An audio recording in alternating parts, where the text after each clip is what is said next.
at 5 p.m. Studio B for Strange Universe.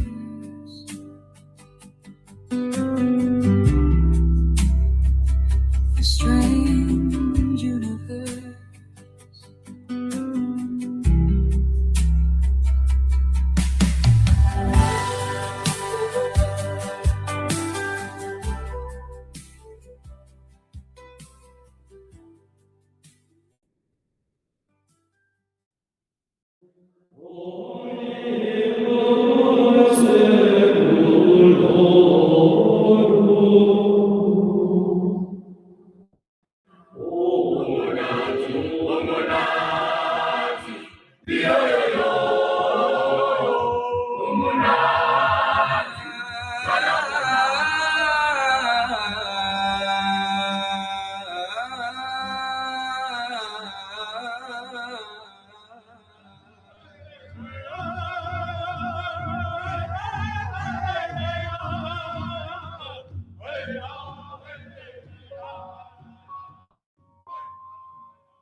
Join Revolution Radio every Wednesday, 8 p.m.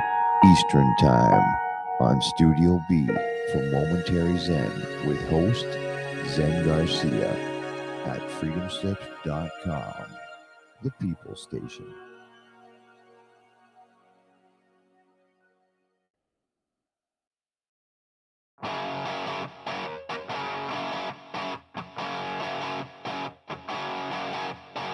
Are you a fan of rock and roll? Does it get your feet tapping and your hands clapping? Then be sure to check out Crypt Rick's Rock and Roll Hour every Friday night, 7 to 8 p.m. Eastern and Standard Time on Studio B right here at revolutionradio.com, where we get down and talk all things rock.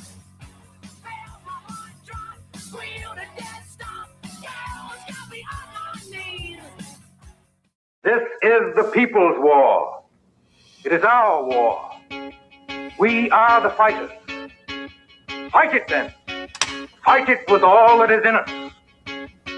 And may God defend the right. Warning! Warning! We gotta stop them! They're gonna kill us all! See how the trouble you've started? Be they a government, be they industry, be they organized labor, be they anyone, or human beings. Time when the operation of the machine becomes so odious, makes you so sick at heart, you can't take part, and even passively take part. You want to put your bodies upon the gear.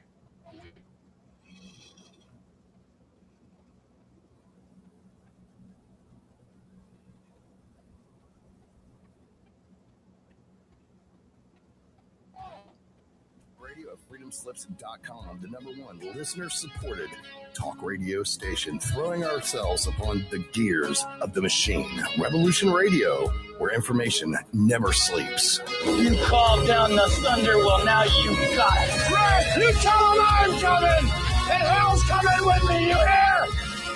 Hell's coming with me. Revolution Radio.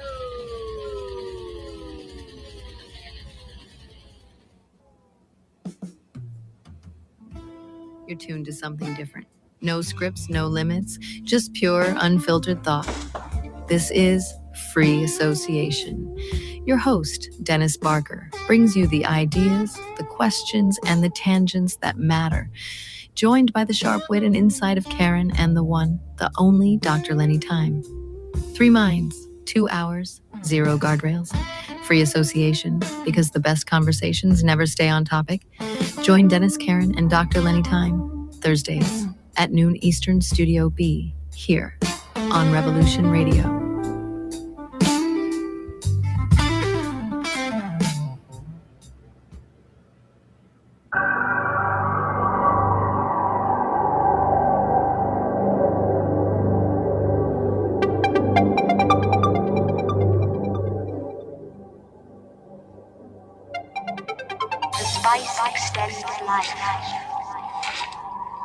The spice expands consciousness. The spice is vital to space travel.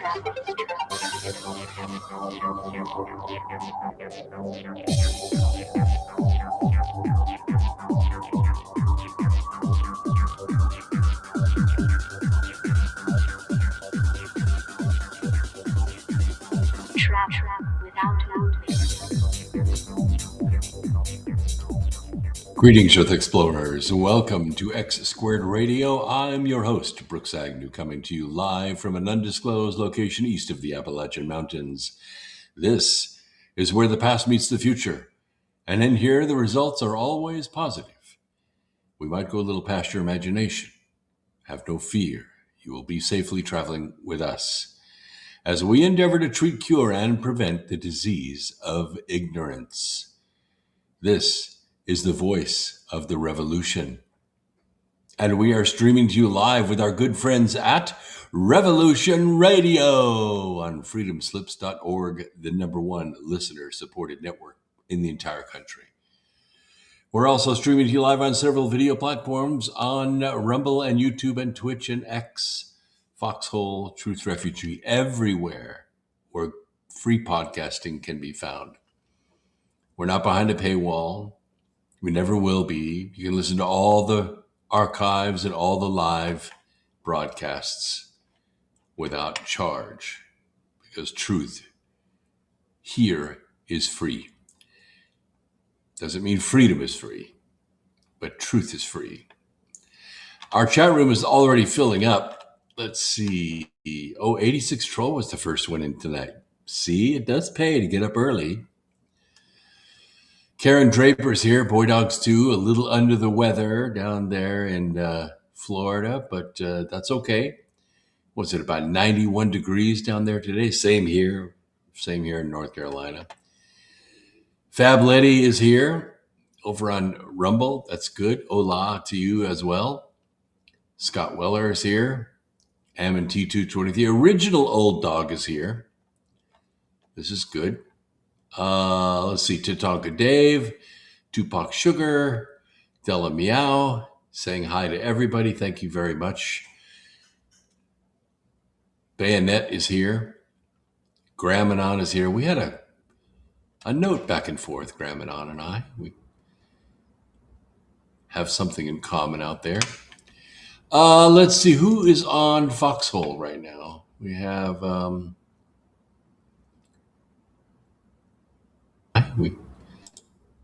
let's see, Rasta is here and Madman is here. Or Mad Hat is here. You might as well be Madman, hadn't you? I'm glad.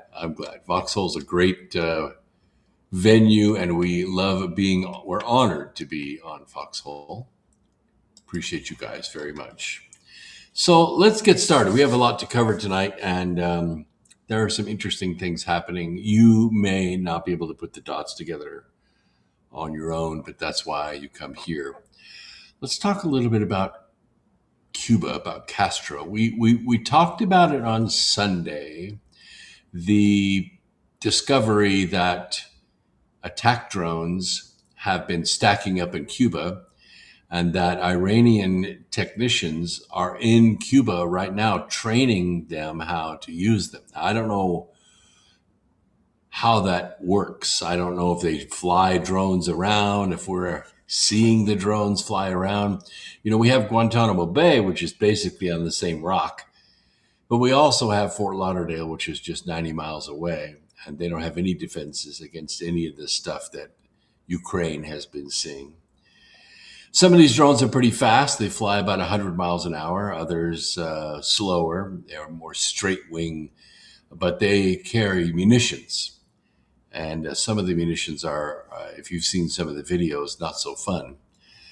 But the issue is that we're not talking about, well, officially, I know about 600 drones. 600 is a lot of drones. That's several days of attacks.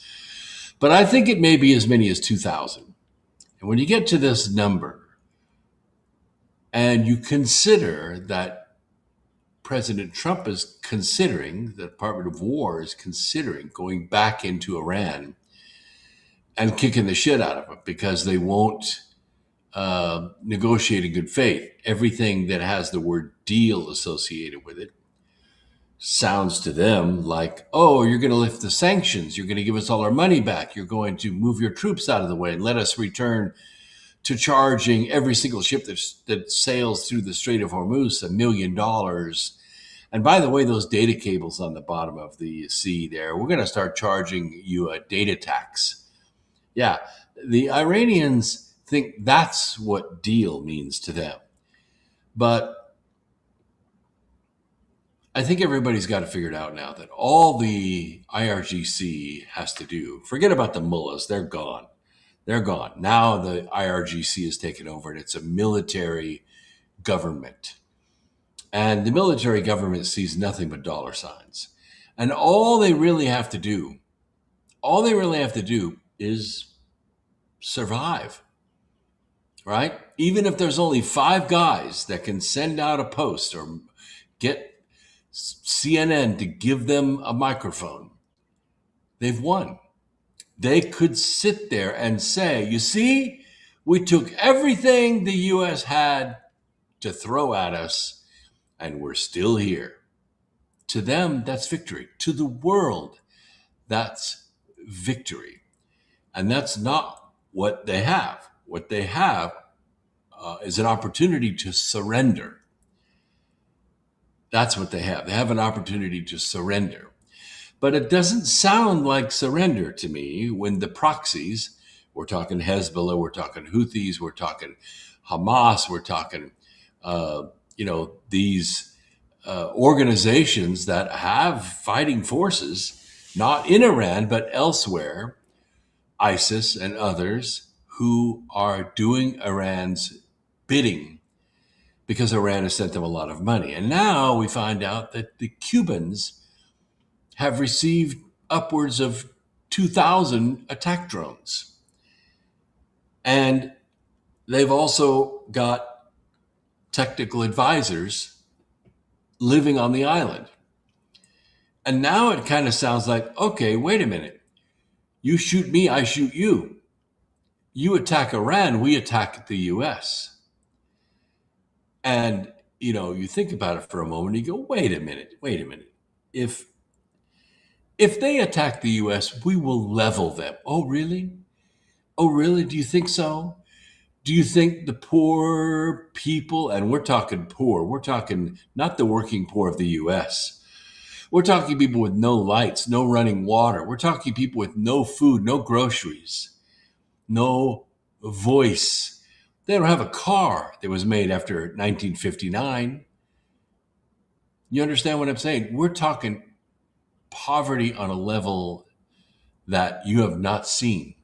90 miles off our coast. They were once a thriving island. Now, admittedly, there were cartels operating there. There were gambling cartels. There were mafia. But the people of Cuba were actually doing pretty well.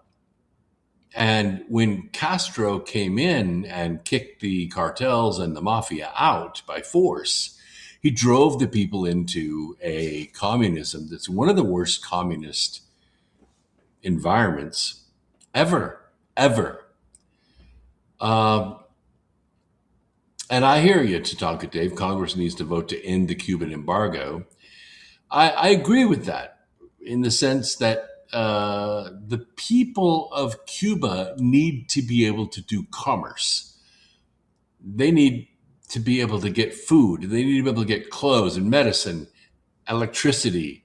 I agree that the embargo should be lifted, but that's not what would happen. What would happen is the Cuban government would steal everything and enrich itself and further impoverish its people. They would live the way communists always live, as elites, owning everything and giving the people, the workers, only what they think they deserve. So federal prosecutors today charged the former Cuban president, Raul Castro, with ordering the 1996 shoot-down of civilian planes operated by a Miami-based exiles. These are former Cubans who were flying back to Cuba or flying something back to Cuba. And this is a major escalation of pressure by the Trump administration on the socialist government. It's not socialist, it's communist. Marxist communist. Trump has set a calamitous energy blockade on the island, no oil from Venezuela. and has been threatening military action ever since U.S. forces captured the Cuban government's longtime patron, Venezuelan President Nicolas Maduro. 2 police officers who helped defend the U.S. Capitol from an attack by a mob of Trump supporters sued Wednesday. I know that's the way they describe it. I have to describe it that way. I can tell you that when 1 million of my friends and I went to Washington, nothing even close to a mob was there. We were all country patriots. We were meeting each other, loving each other, sharing a vision of the roaring 20s that was stolen from us through corruption and through fake ballots. And what we wanted Congress to do was look out the window and see 1 million of us basically saying, we know what you did. We know what you did, Nancy Pelosi. We saw what you did, and we're here to say we saw what you did. This was a 1 million man march on Washington as a celebration of free speech in America. It was not a mob, and we did not attack the U.S. Capitol. There's no video anywhere of us attacking the Capitol. It never happened. Oh, we were shot at. We were tear gassed. We were shot with bullets and rubber bullets, and we were beat with batons. But we never attacked. But they sued, and Congress voted to block any of them receiving payouts from a new $1.8 billion settlement fund for people who claim to be victims of politically motivated prosecutions. The lawsuit's filing comes a day after Acting Attorney General Todd Blanche, during his congressional testimony, wouldn't rule out the possibility of fund payouts for rioters who assaulted police on January 6th. But that isn't what happened. See, this narrative right here is completely false. There was no attack on the Capitol Police. The Capitol Police attacked the people. The people defended themselves against that attack, but there was no attack. Nobody was attacking. Not one single person attacked. There was another victory today, or yesterday actually, against a Republican rival. Thomas Massie had his ass kicked in Kentucky by a smashing 10 points. And it wasn't his blocking the Trump agenda. That has very little to do with it. It's that he's a slime ball. Just like Swalwell was a slime ball. If Massie had stuck to the law, if Massie had been a stand-up individual and not tried to bone everybody every woman that would stand still for 5 minutes, if he would have been a moral individual, he might have survived. But Kentucky saw him for who he is, and out he went.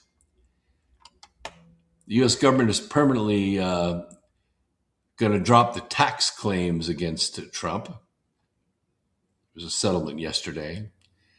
It was an extraordinary use of executive power, but it was necessary because the IRS is a very dangerous fascist organization. Oh yeah, I said it. They're almost as dangerous as the FDA. They're almost as dangerous as the USDA. I mean, these are all fascist organizations. What do I mean by that? Let me define fascism for you. Oh, you've heard the word thrown out all over the place. Trump is a fascist. No, he's not. Trump is a capitalist. Trump believes in a person being worth his hire. You work, you get paid. You farm, you get paid. That's capitalism. Fascism is something completely different. Fascism has nothing to do with work. Nothing. Fascism is where global, multi-billion-dollar corporations, not small business, not religious organizations, not the National Rifle Association, global multi-billion-dollar corporations, multi-trillion-dollar corporations send their officers into government to serve inside the agencies, bureaus, administrations, and departments. And what they do in those positions, some are secretaries, some are undersecretaries, some are just bureaucrats, is they protect the interests of the global multi-billion-dollar corporation. They smash small business. They steal from the public. They steal from the taxpayers. And let me just give you an example of this. Big Pharma, very, very powerful fascist organization. They send their officers, and oh yes, part of their resume is that they worked for Big Pharma. They're in the FDA. And what do? They interpret statutes such that you cannot claim that a vitamin can cure a disease. They attack ivermectin. They attack fenbendazole. They attack mebendazole. They attack hydroxychloroquine. Not because they aren't good drugs. They are. They attack them because doctors have discovered that those drugs also work for other things. They also fight cancer. They also fight MS. They also are curing people of hitherto incurable diseases, or diseases that the Big Pharma is trying to cure with chemotherapy or radiation, killing people, wasting them away, and taking every dime of their insurance and their savings and their homes and their families' savings and their homes away from them in an effort to try to save their lives by treating them to death. That's not what the statute says. That's not what the law says. But it's the way they interpret the law. And when the president comes out and says, wait a minute, people have a right to try. They have a right to try. If they hear somewhere that baby aspirin cures cancer, by God, they should be able to buy baby aspirin to cure cancer.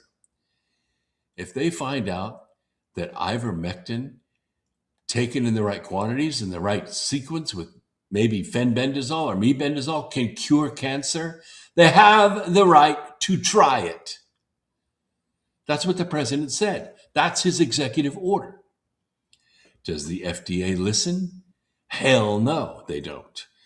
Because they're a fascist organization protecting the interests of Big Pharma.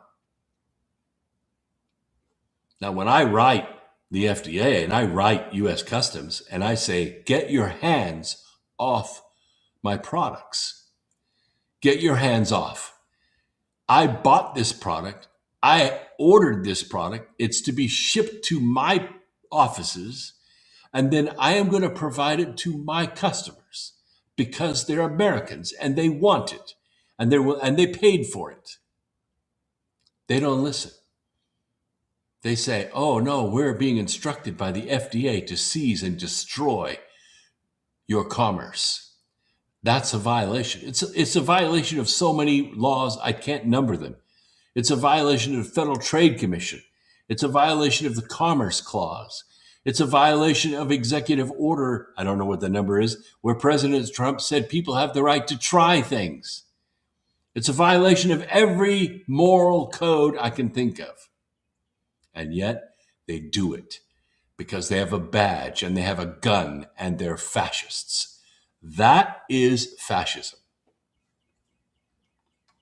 And the doctors, they hate it. They hate it. They want to be able to prescribe to their patients, but they can't because they'll lose their license. I can, but they can't. I have doctors, I have nurses, I have nurse practitioners, and thousands, tens of thousands of people who want to try. And yet the FDA is trying to stop them. So, President Trump, if you're out there listening, or somebody in your administration, some of your staffers are listening, some of you congressmen who listen to my program, that's the issue at hand. I've been doing it longer than anybody. I've helped more people than I can count, and I'm not going to stop. Roberto Morales Ojeda, he's a senior Communist Party leader. He's a big supporter of General Raul Castro. He embodies the most genuine essence of the Cuban Revolution. I'll bet he does. Thanks to his ability to lead with modesty and personal example. And a club, and a gun, and a jail, and chains. His career has been under uninterrupted lesson in loyalty to Cuba and to Fidel. I'll bet it has been. He also said Raul Castro has cultivated an exceptional human sensitivity and the ability to examine the revolutionary endeavor. What does that mean? Rectify errors, open spaces for dialogue, but he shoots planes down. And he puts people in jail, and he beats them. For all these reasons, the Cuban people are absolutely certain that they will defend Raul's physical and ethical integrity and his legacy at all costs. That's what Morales Ojeda said. But I think he's lying. I think that people will grab this guy in his pajamas and turn him over to special forces so fast.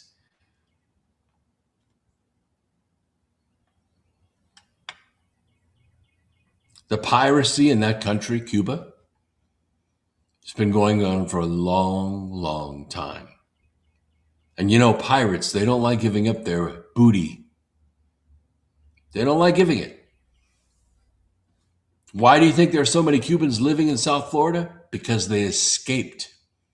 Some of them on inner tubes. Some of them on way overloaded boats, just barely making it to shore. Staggering onto the sand and kissing the ground, saying, "We made it." Castro is a criminal. And I think we should do the right thing with criminals like we do all criminals. They should arrest him and they should put him in prison for the rest of his life. And I wouldn't stop there.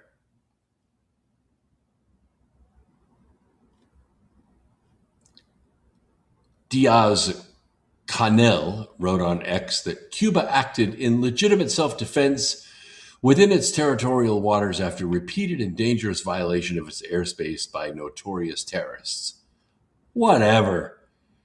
These are people that left Cuba and are coming back to get more stuff.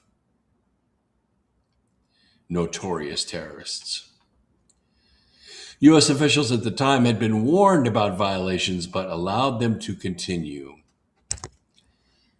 Trump has been threatening military action in Cuba ever since U.S. forces captured Cuban government's longtime patron, Maduro. I don't know.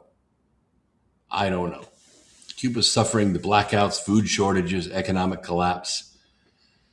Usually what happens is when you bring a nation's people to their knees, the regime falls apart, but that's not happening. These people have been in a state of fear for generations in Cuba. Now, they would like the Cuban regime to be lording over nobody. That's what they would like. If we would go there with ocean liners and pick people up 4,000 or 5,000 at a time, there would soon be nobody in Cuba. Everyone would leave. They would all come to Florida. They would all come to Alabama. They would all come to Texas.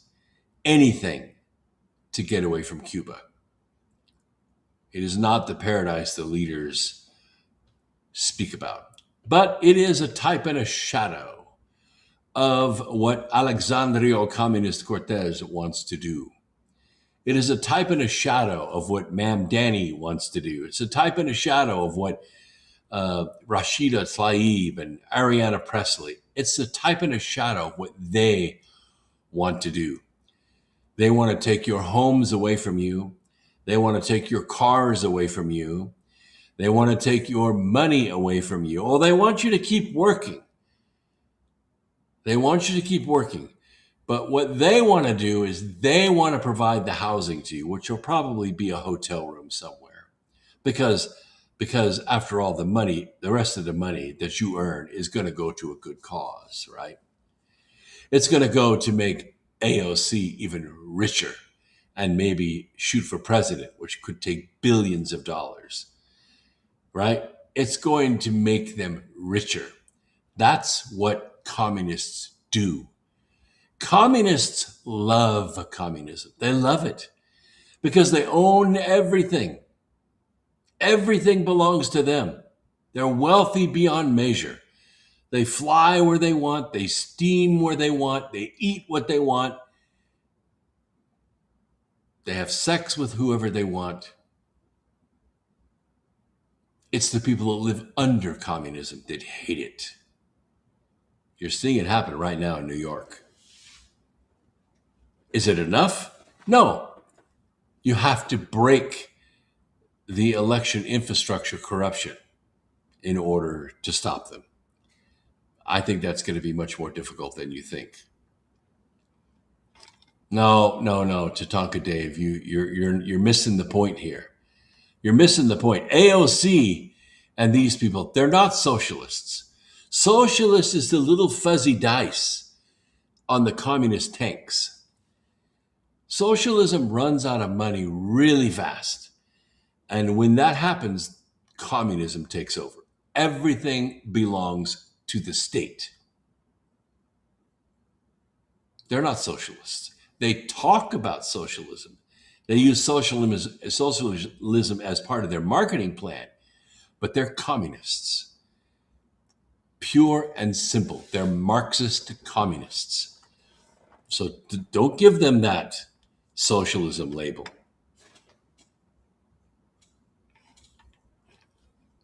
Yeah, communism sucks. You're right, JJ. That's why President Trump made a statement in his State of the Union address. America will never become a socialist country. It'll never become a communist country. He got a standing ovation from the Republicans. The Democrats want it. Oh, they want it so bad. How bad do they want it? They want it bad enough to rip our government into pieces. Take, for instance, Senator Raphael Warnock. He's a guy that stole his seat in the 2018 coup in Georgia when they basically printed ballots like they were going out of style. We didn't even know that system was working yet. It wasn't until the 2020 election that we really saw the power of the counterfeit ballot system. And in 2021, they shut the whole damn world down. It was not easy to do. I mean, there were resistance to it, but resistance was futile. In early 21, I went to an event in Las Vegas. And I met with the Attorney General of Arizona. I met with a couple of congressmen, and I spoke to them. And they were talking about, well, we'll get him in 2022. And I said, you guys do not understand what happened. We saw what happened. We have the proof. If you don't fix 2020, there's not going to be a 2022. There's not going to be a 2024. You don't understand. You have to fix that first. And they didn't get it. Or if they did get it, but they weren't going to do it.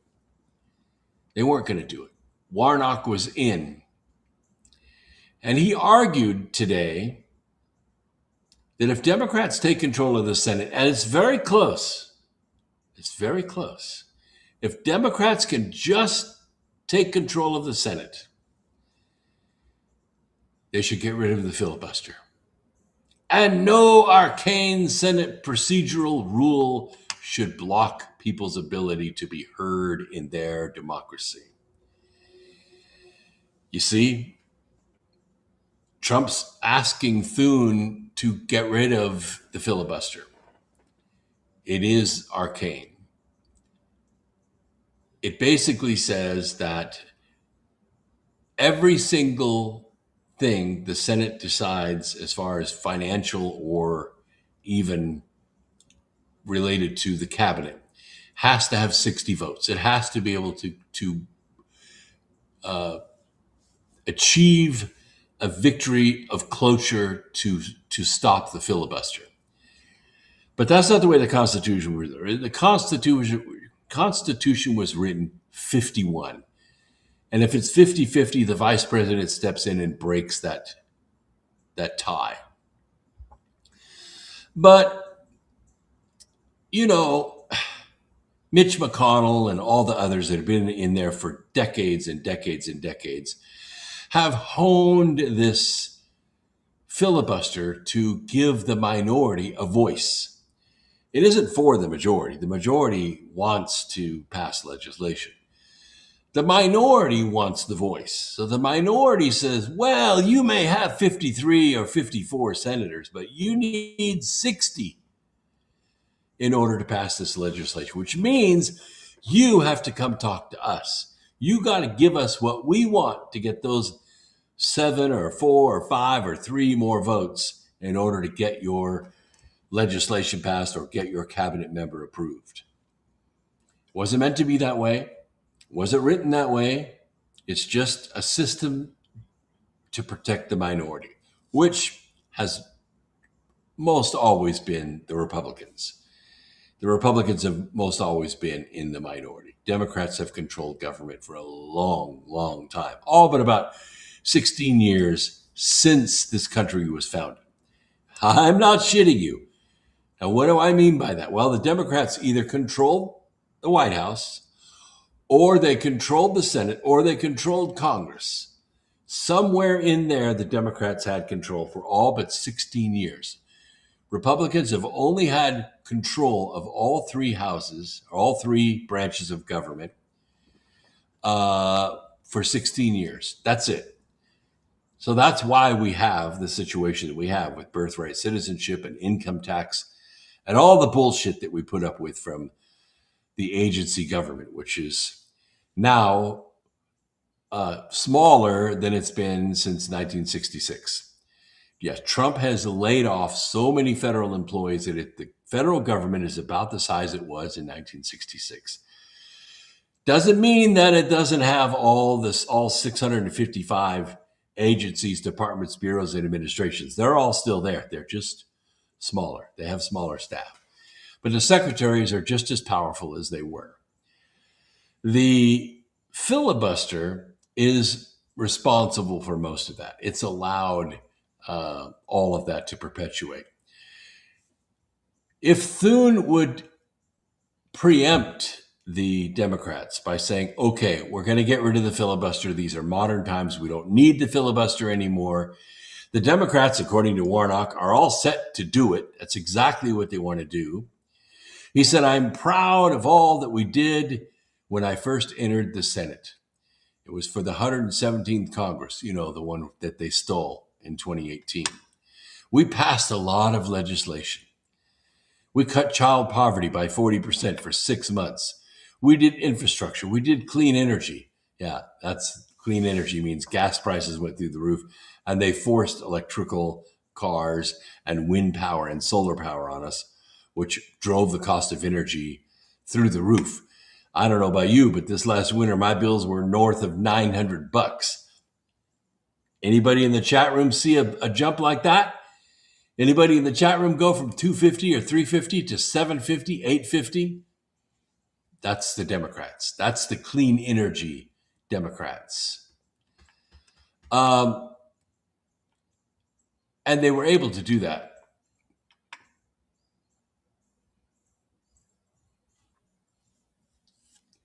And now he's endorsing getting rid of the filibuster. So why not get rid of it now? Well, they don't want to get rid of it now because they're not in the majority.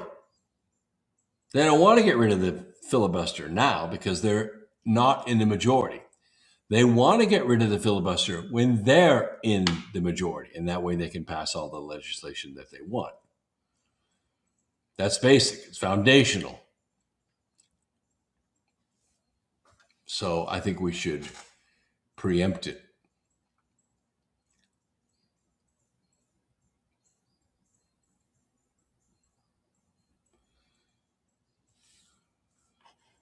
I don't know about that 1854. I'm trying to keep up with you, Tatanka Dave,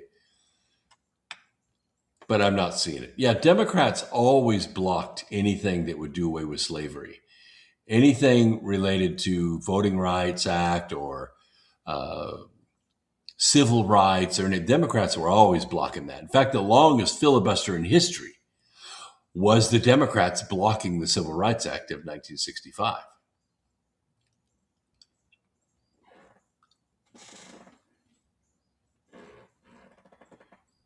Okay, Lyle, let me see here. CWIP, construction in working progress. 70s policy allowing utilities companies to pass costs to taxpayers for utility companies under construction or planned, even if they never get built or finished. That's true. And this comes from, it's a result of the TVA, the Tennessee Valley Authority. We found ourselves in the 40s and 50s and early 60s, a vast swath of the Mid-South did not have electricity. They didn't have electricity. I mean, I know people who didn't have an indoor bathroom until they were 16 years old. Modern people, my age.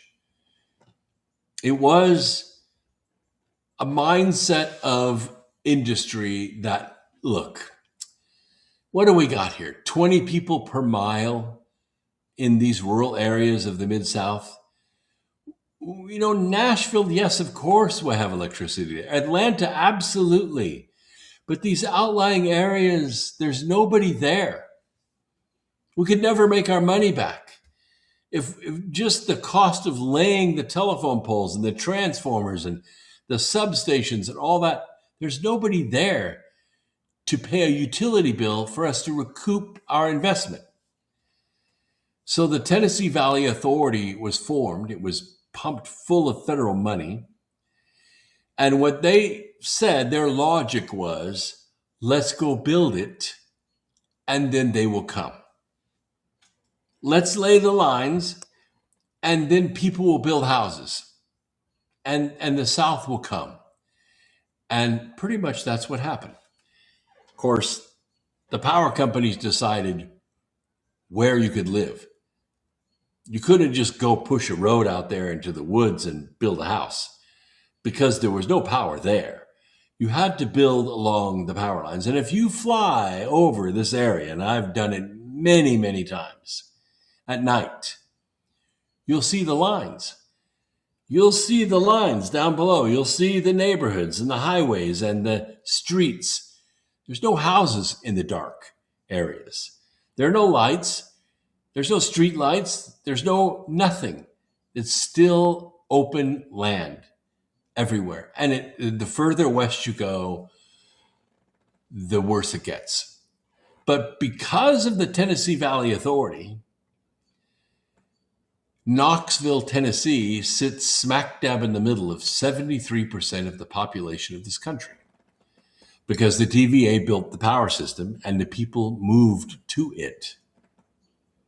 73% of the country's population centers, a big circle, but it centers around Knoxville, Tennessee. And that's a direct result of the Tennessee Valley Authority. Out west, it was more hydroelectric power. So you could only stretch those lines so far. It wasn't that way in TVA. In TVA, they built nuclear power plants, they built coal-fired power plants, they built gas-fired power plants, and then the revenue came. And now the price is going through the roof.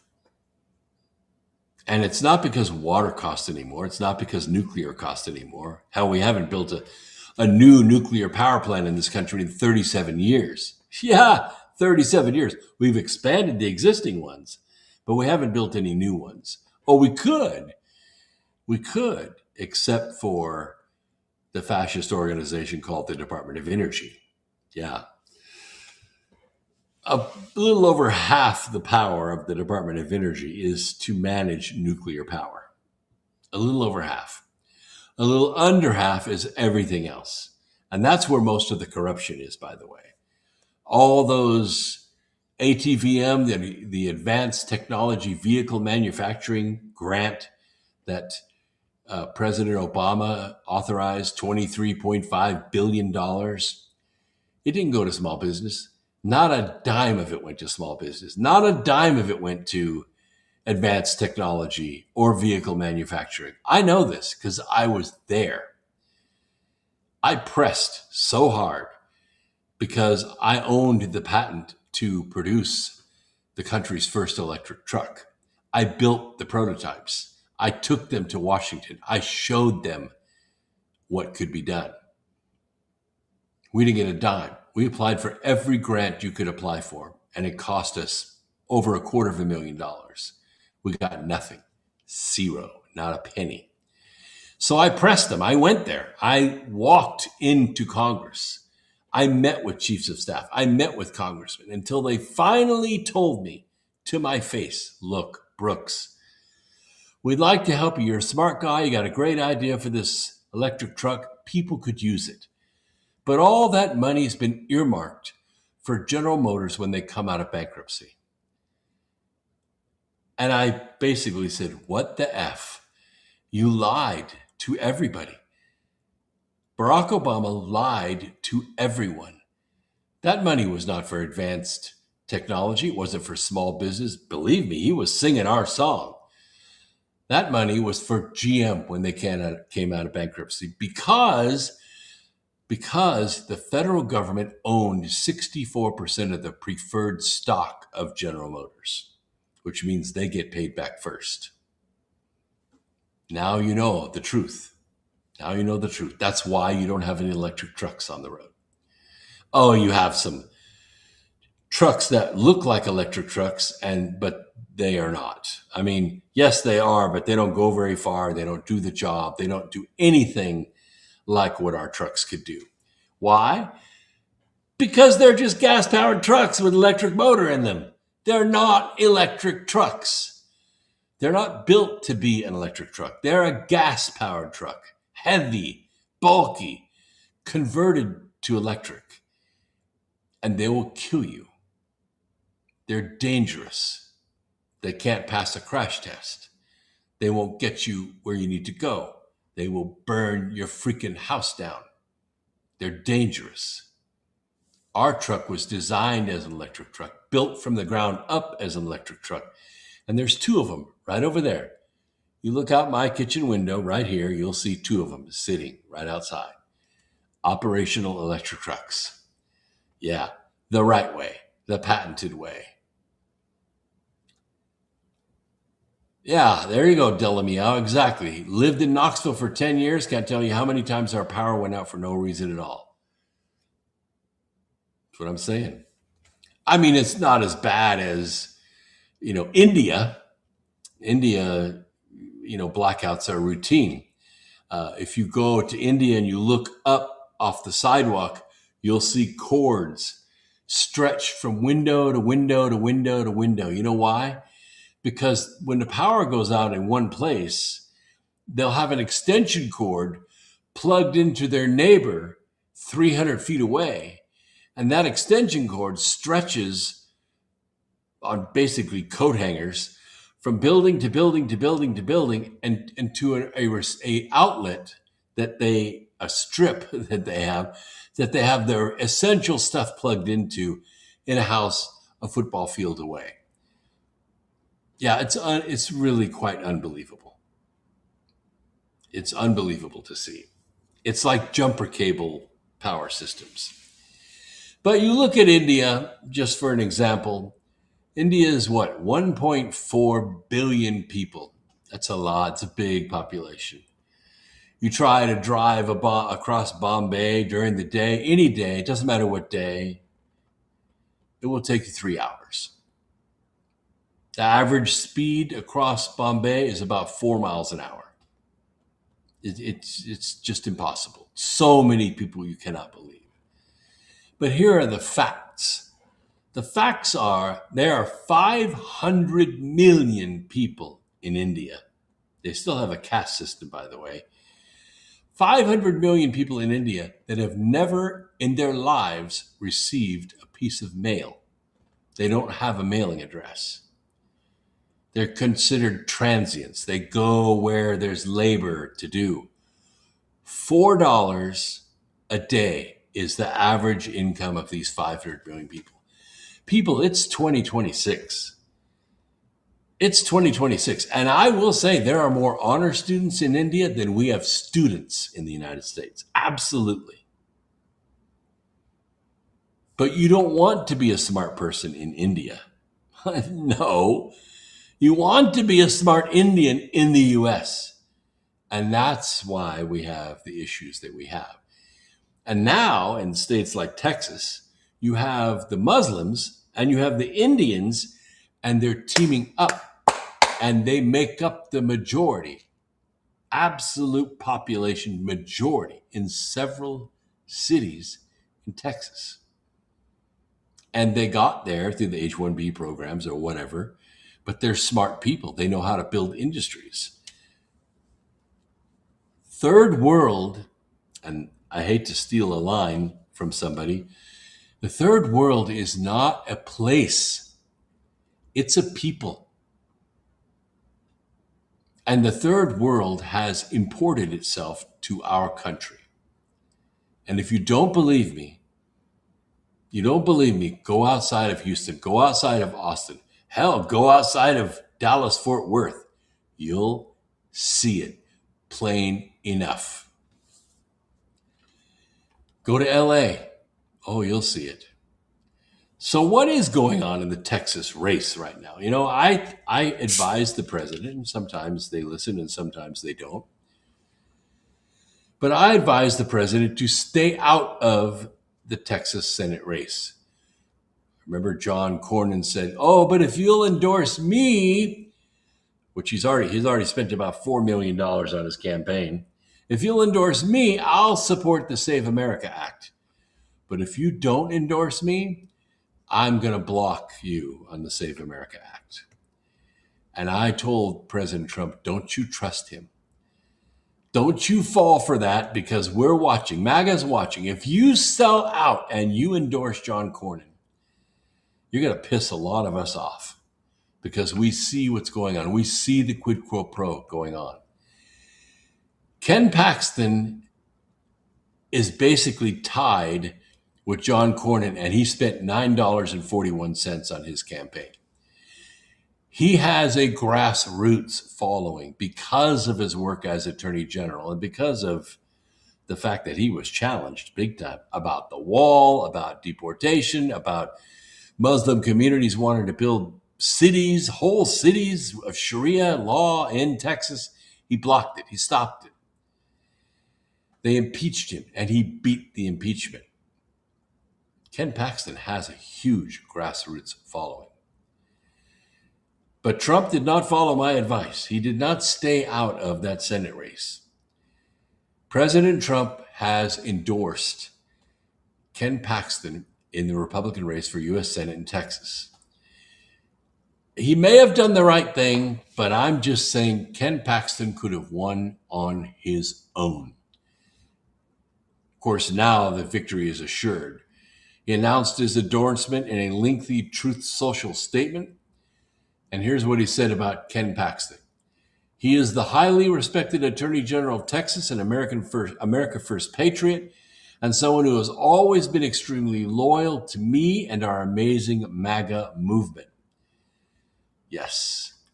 And he said Paxton is running to represent a place I love and won big 3 times, adding that he received 6.4 million votes in 2024, which Trump described as the most votes in history of any state by far. He said, I know Ken well. I've seen him tested at the highest and most difficult levels. Yep, including impeachment. And he's a winner. And Trump likes winners. That's why he likes America Free Radio. Trump said Paxton is a strong supporter of terminating the filibuster and, very importantly, the Save America Act, which Trump said polls at 87% but can't seem to get approval in the Senate. He argued that Democrats would eliminate the filibuster if they returned to power. Warnock just confirmed that. Just confirmed it. 2 years ago, our country was dead. True enough, even China said that. Now we have the hottest country anywhere in the world. True enough, China has said that. President Xi has admitted that. And I want to keep it that way. Ken Paxton will help me do that, making America bigger, better, and stronger than ever before. I like Ken Paxton. He's a tested individual. He has got enough years left in him to really be effective, and John Cornyn was a snake. I don't care what Trump says about him, that he's a good man, blah, blah, blah. No, he wasn't. He was a senior guy, but John Cornyn was a snake. He sold his office many times over to the highest bidder.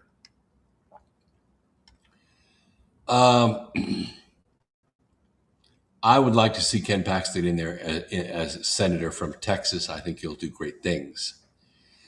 And I think that he will be there for MAGA when Cornyn was not. Yes, America is great. Yes, we are the hottest country in the world, but it could easily be taken down. All we have to do is lose an election and it can be dismantled.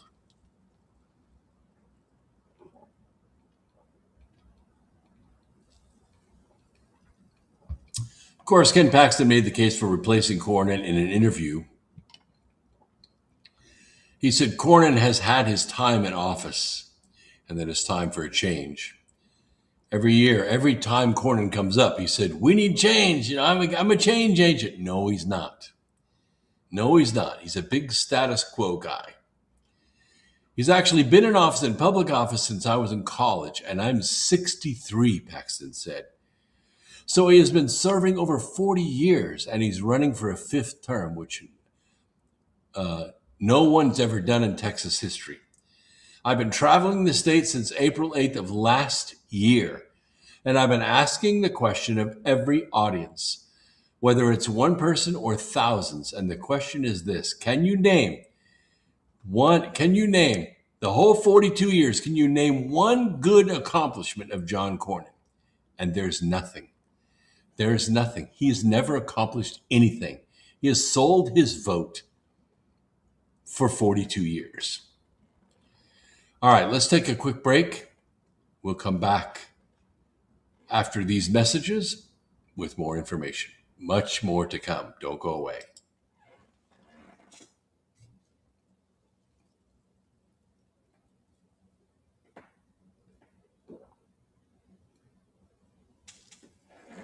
Actually, I think the studio's running just about 45 seconds behind.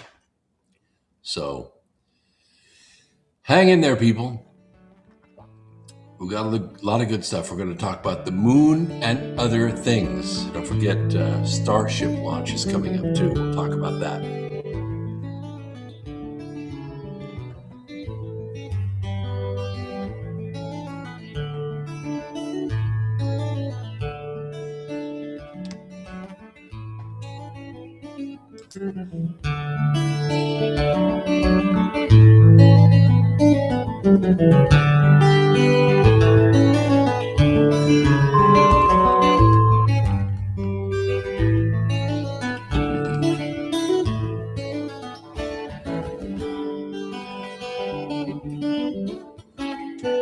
Listen to Revolution Radio at freedomslips.com. We'll be right back after this message.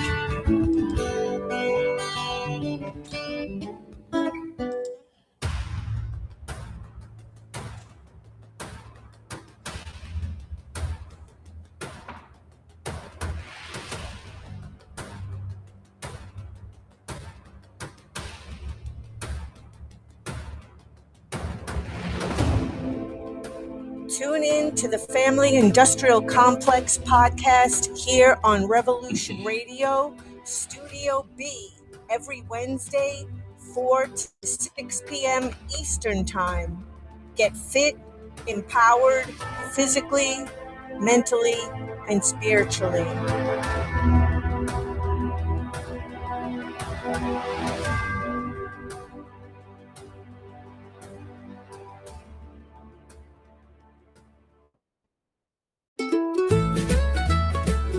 The rooster has crowed out the opening bars of a new day. You've dragged yourself out of bed. You turn on your device. You want to know what's going on in the world. But you're hungry for a topical show that serves up those breakfast headlines just that little bit differently. Do you like your early morning news the way you like your eggs over easy? Served with slathers of salsa-like sass? Do you like those first headlines of the day to deliver a punch as powerful as that first cup of joe? Join Mitchell Bupp at his breakfast table for Revolution in the Morning, where he will digest, dissect, and dismantle those new day's national and global news headlines with razor-sharp relish. Find Mitchell here at revolution.radio every Monday, Tuesday, Thursday, and Friday morning, 8 to 10 a.m. Eastern on Studio B. Through everything, we have to remember that we have more in common than not in common. And to find this common ground, tune in to Conversations with Eagle Flower, Wednesdays, 4 p.m. to 5 p.m. Eastern Time on Studio A. Because we come to this table of life to learn in the best possible way and experience this gift of life from our mutual creator. So let's learn together and build our best future with Conversations with Eagle Flower, Wednesdays, 4 p.m. to 5 p.m. Eastern Time, Studio A on Revolution Radio.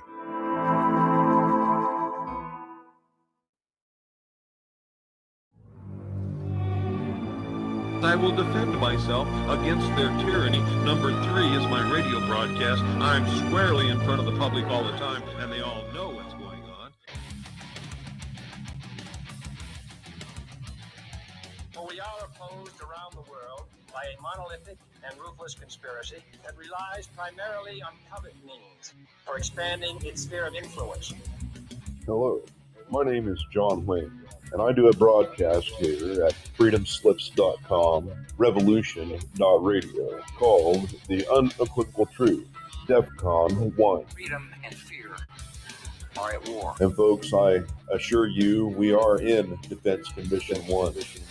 As we journey perilously through this paradigm that we currently reside in, and I ask that you join me every Saturday, 8 to 10 p.m. Eastern Standard Time for The Unequivocal Truth, DEFCON 1. We shall never surrender.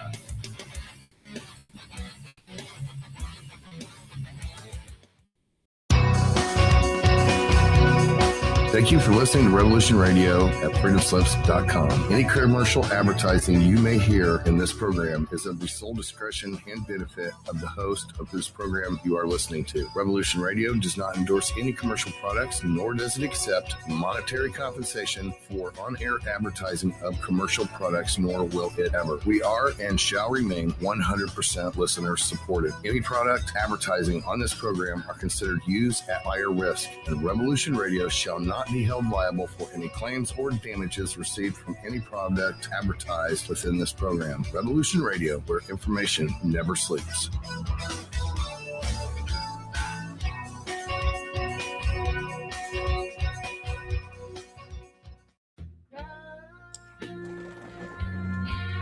Thanks for hanging in there while we took that short break.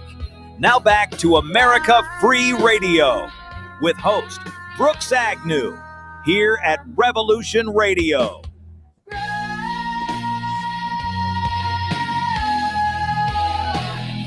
All right. Wow.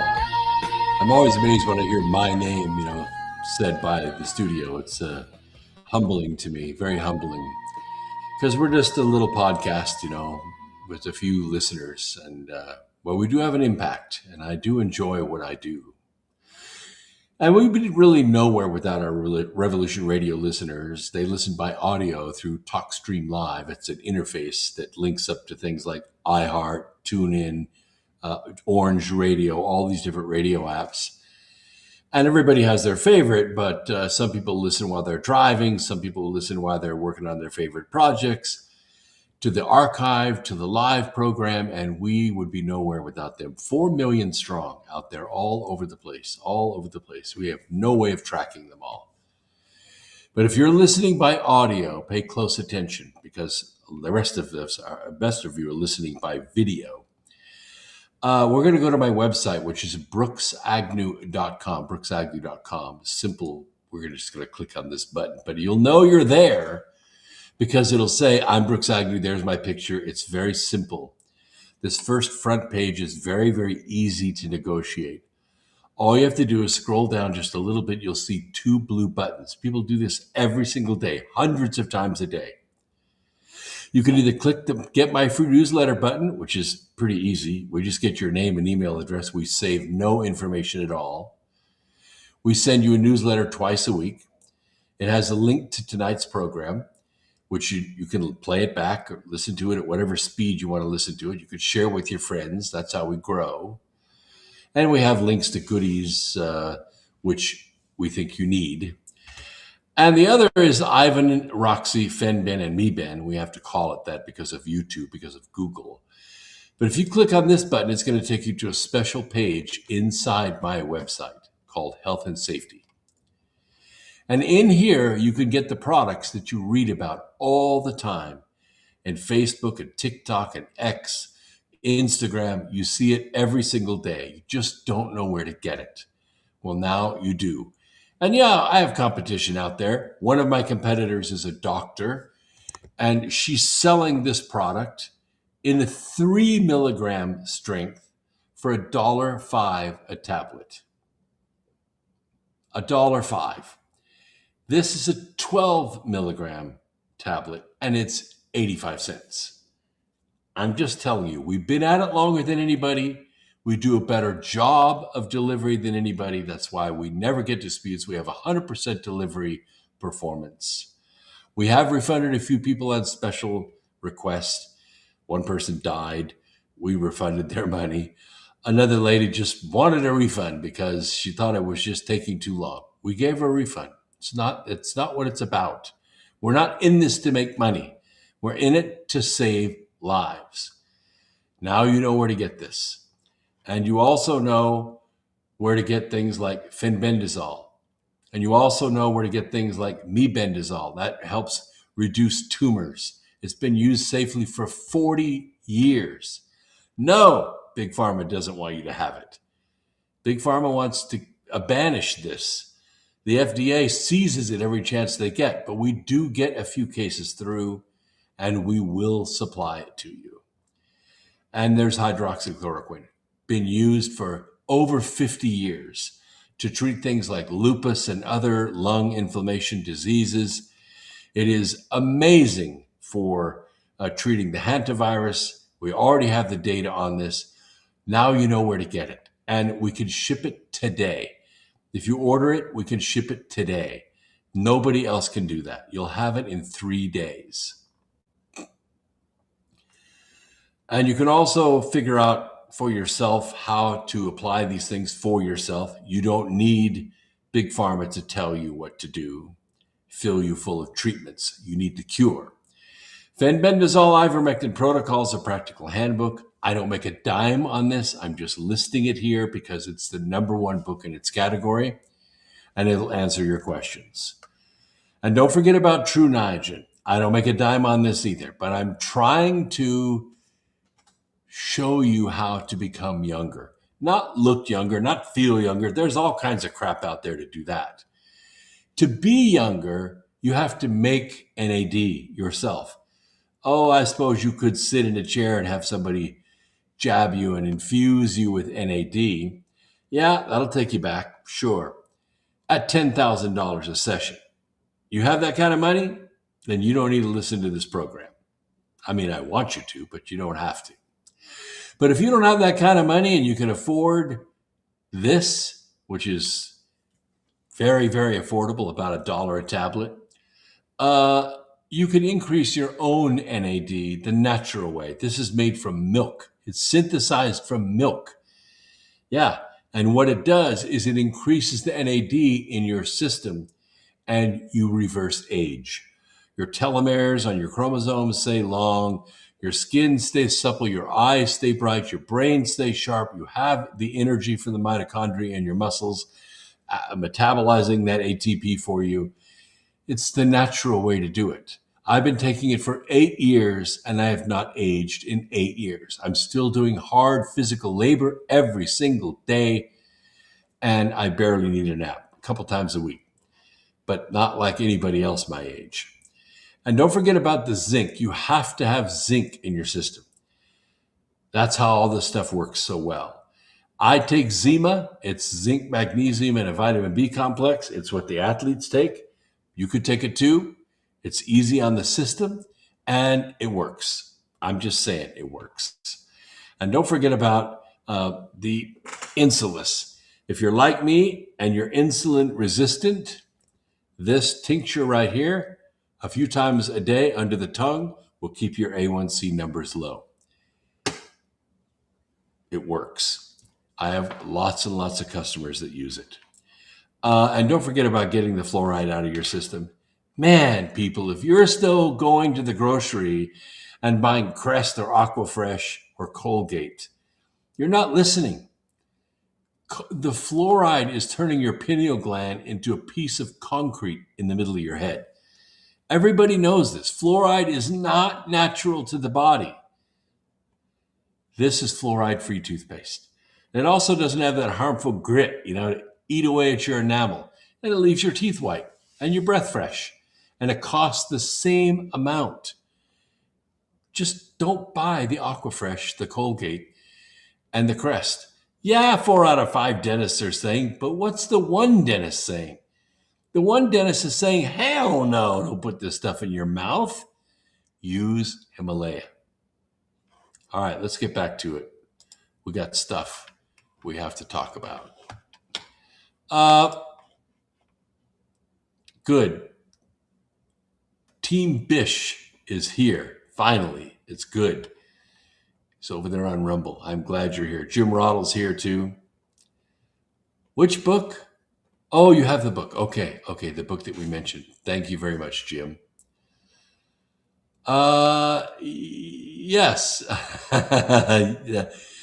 Tatonga Dave, I really appreciate your comments. He says health insurance and pharmaceutical corporations get the blame that the prostitutes, the politicians, cause. Yes, I'm with you. I know people that are paying $600-700 a month for health insurance and have $8,000 deductibles. People, that's not insurance. What are you doing? What are you doing? You could put the money you're spending on the insurance in the bank. In a year's time, you'll have $7,000 or $8,000 in a medical savings account. I guarantee you're not spending $7,000 or $8,000 a year on just regular doctor visits. Unless you have some kind of chronic disease, like you're a diabetic or something, you're not spending that kind of money. Just put the money in the bank. In a couple of years, you'll have 20 grand in there, and you could take care of any health emergency. Then you can get catastrophic insurance. Yeah, it has a $15,000 or $18,000 deductible, but you have the money. You have the money in your medical savings account. If you buy insurance, you don't have the money, and you still have the high deductible. You understand what I'm saying? What good is it? What good is it? You're paying $700 a month, $800 a month, $900 a month for health insurance, and you still have to spend $1,000 before you get anywhere close to your deductible, right? $6,000 or $7,000 usually, which means you're at the doctor most of the year. People, I'm 70. I'll be 71 in a week. In a week, next week, I'll be 71 years old. I haven't spent that much in my whole life. And I've been run over, shot. I've been I've had cancer. I've never spent that money in my whole life on healthcare. Healthcare is affordable if you pay cash. Health insurance is out freaking rageous. Yeah, you're exactly right, Tatanka Dave. Yeah, Lexi, you're right. Or Lex Lars says cheaper to fly to Spain for dental work. I know people that go to Mexico for dental work.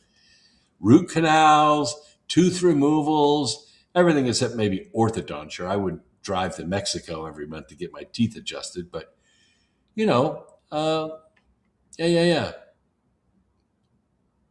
So we spend a couple $1,000s every 5 years on our mouth. Most people do. No, you don't need dental insurance. Come on, just brush your teeth and floss and you'll be fine. Oh, what's the shelf life of ivermectin? Well, let's see here. This is ivermectin right here. Okay, this is the 12 milligram right here. If I open the box, which I will do right here live on the air, and I take it out, we're not talking about a pill bottle. Nope. We're talking about hermetically sealed tablets. I would say 5 to 8 years this will last, as long as you keep it in a cool, dry place. FDA approved, right here. There it is. You scan the barcode on the back if you want. It's right there. And we're one of the oldest suppliers in the country. Let's see. Hydroxychloroquine. Right here it is. Okay. Open the box. And hermetically sealed. There you are. See that? I would say 5 to 10 years in a cool, dry place. Way longer than you need. There are 100 in this box. I would say it is at least a year's supply, unless you're taking it every day. There are people that are treating cancer. We have people treating MS. We have people with breast cancer, prostate cancer, lung cancer, brain cancer, multiple cancers. And they're all seeing results, all of them. Now, yes, it's anecdotal, but 55,000 customers cannot be wrong. Right?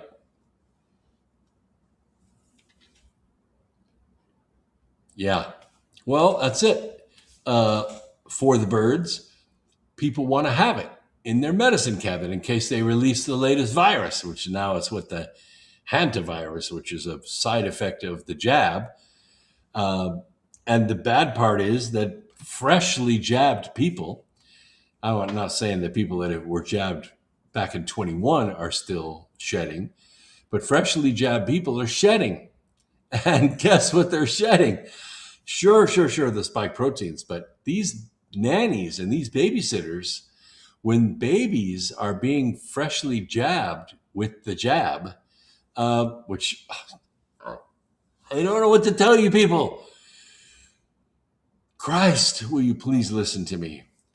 But these freshly jabbed babies are making their babysitters and their nannies sick because they're shedding. They're slobbering, they're peeing, they're sharing bodily fluids with babysitters and nannies all day long, and they're getting sick.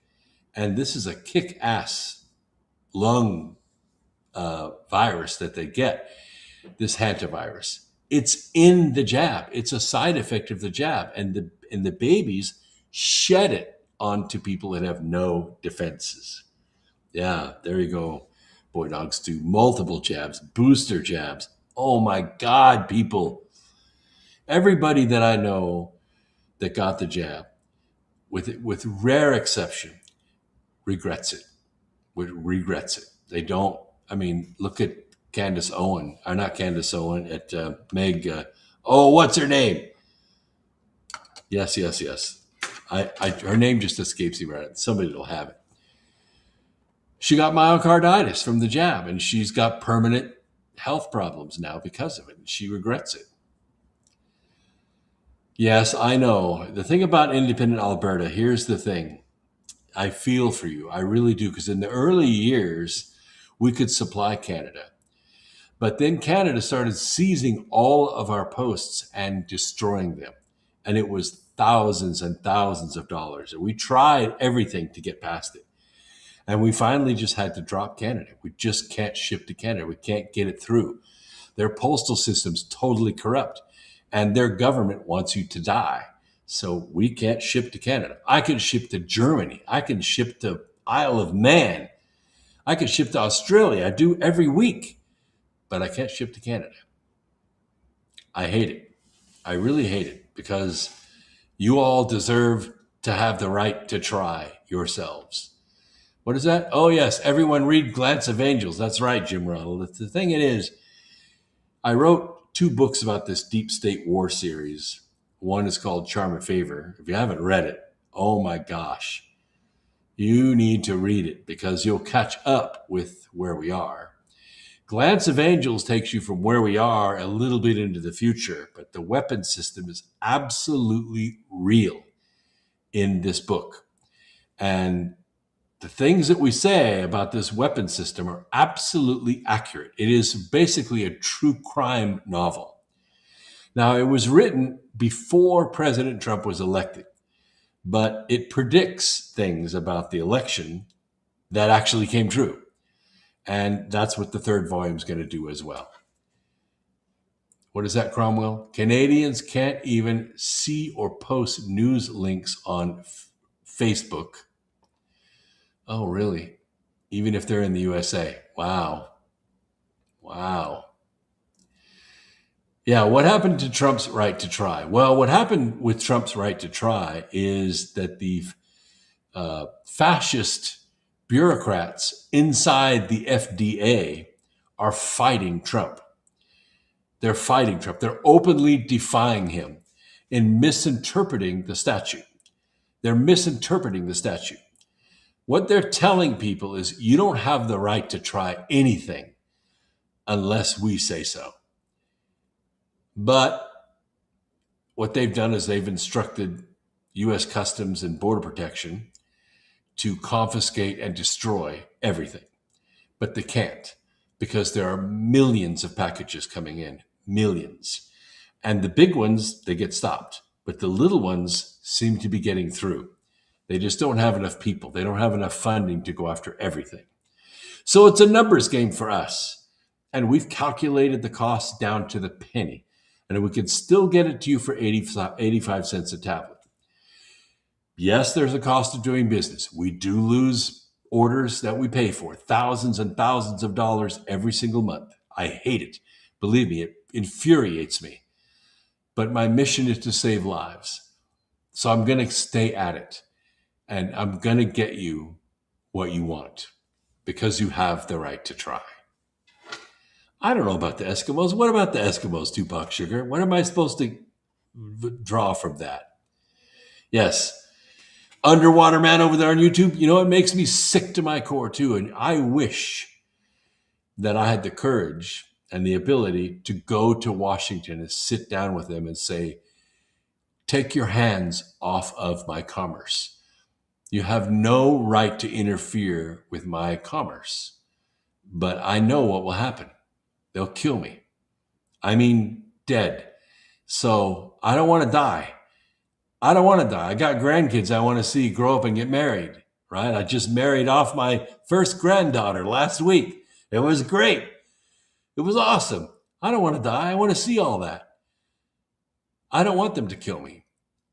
So I'm staying small and I'm staying quiet. I'll talk about it here on my podcast because they don't listen to my podcast. They don't give a shit about my podcast. But if you could talk to your friends and say, I found a place. I found a place where we can get it. You go to my website, brookesagnew.com. The link is right there. It's so easy for you. The button is right there on the cover. I know, it's great. You know how they met? It's a cute story. My granddaughter was going to Bible study at a missionary Baptist church. And in the Bible study is another girl that she makes friends with, and they're studying Bible verses together. Her brother Her brother happens to be Mr. Jace. And Mr. Jace is introduced by his sister to my granddaughter. Well, it was love at first sight, and it just kept going. It just kept going. A couple of years later, here we are. Mr. Jace and Miss Madison got married. Yeah, which means, you know what their body count is? 0. It's 0. They didn't play the field. They met and they fell in love at church, and they just got married at that church. It was amazing. I loved it. It's a great story. Yes, it's American. It is the story. That's how it should be done. And they'll be married forever. He adores her. I want to see all my grandkids have that. So that's why I don't go to Washington and fight Big Pharma face to face like some of these doctors do, because they will kill you. They will kill you dead. They will threaten your life and they will kill you. The Department of Justice is just waiting to put you in front of the firing squad. They're just waiting. That's why they don't want you to say that we treat, cure, and prevent disease. But we do. We do. And the disease we prevent is ignorance. I dare you to stop me. You can't. You can't. People have the right to try. All right, let's talk about the moon. There's an astronaut, former astronaut. His name is Leroy Chiao. And he said yesterday, tomorrow Starship launches, right? Starship version 3. It's a huge rocket. If you've got a chance, pull up YouTube tomorrow around 6:30 p.m. That's when it's supposed to launch Eastern. And watch the launch. If you've never watched a Starship launch fresh, live, there's going to be 50 cameras on this thing. 50 cameras. Such power.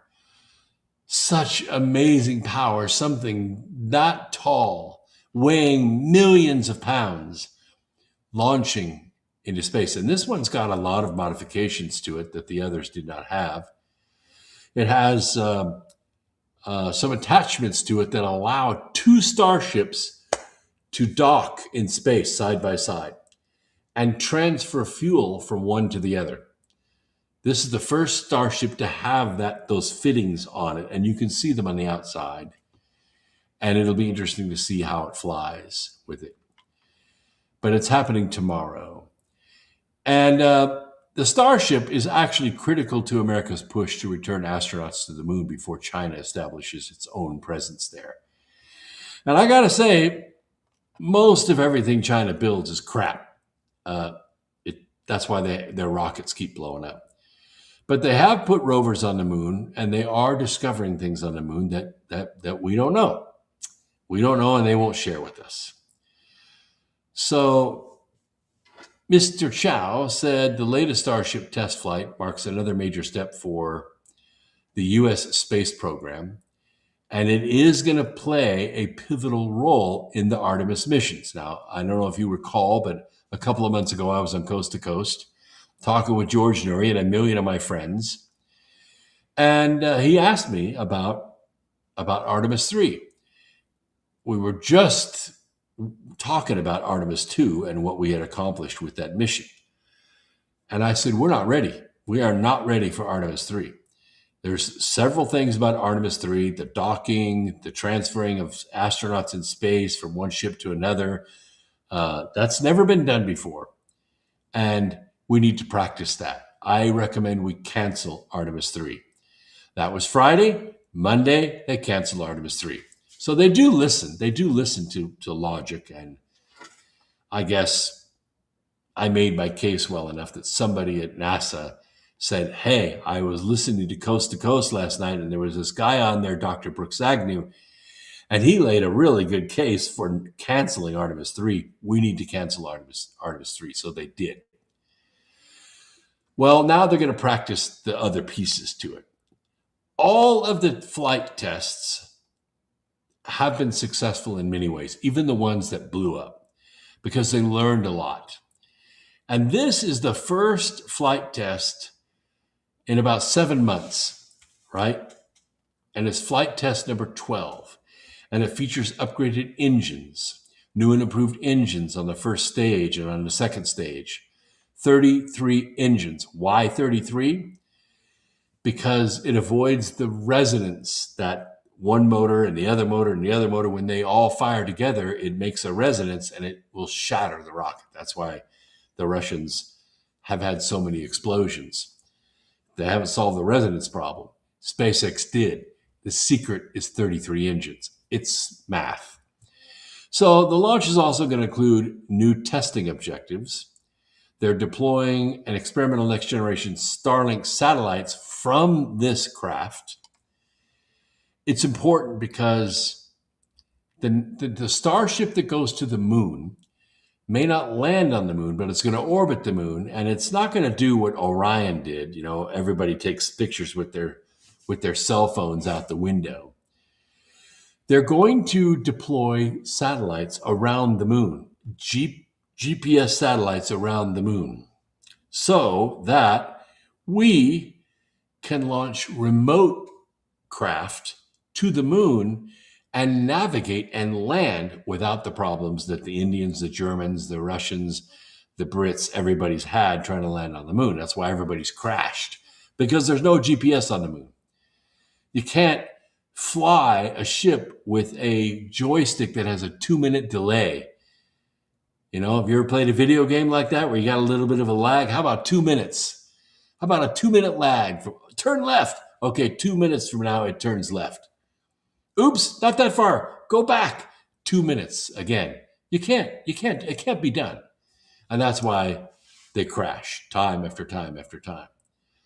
But GPS satellites would solve that, because now you can locate a craft within a meter and you can slow its movement in any direction, including down, and you can land it in Schrodinger's Basin, which is the south pole of the moon. Not one of the big craters like the Sea of Copernicus or whatever out there on the moon, a nice big flat area that's flat the size of Texas. No, this is like landing on Mount Everest. Not easy to do.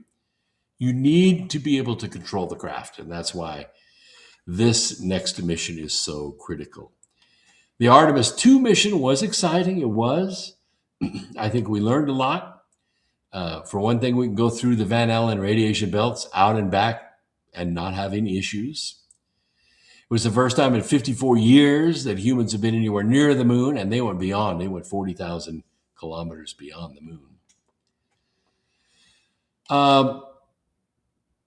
Americans' return to the moon carries major geopolitical implications.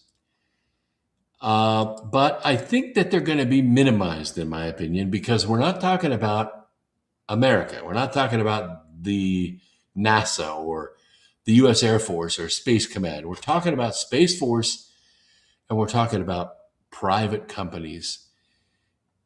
Private companies. And I'll give you a couple names. One is called Rocket Labs. Rocket Labs makes the neutron and the fusion rockets. Very, very solid company.